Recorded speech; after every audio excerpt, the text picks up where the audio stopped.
फलटणच्या doctor तरुणीच्या आत्महत्या प्रकरणातील आरोपी पोलीस उपनिरीक्षक गोपाळ बदने याला आता पोलीस दलातूनच बडतर्फ करण्यात आल्याचा आदेश कोल्हापूर परिक्षेत्राचे विशेष पोलीस महानिरीक्षक सुनील फुलारे यांनी दिला आहे।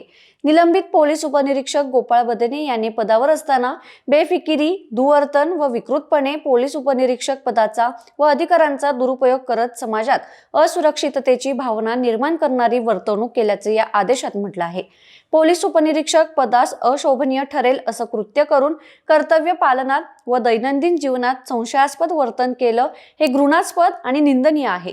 त्यामुळे गोपाळ बाळासाहेब बदने या शासकीय सेवेत यापुढे कर्तव्यार्थ ठेवणं हे सार्वजनिक व लोकहिताच्या दृष्टिकोनातून उचित होणार नाही।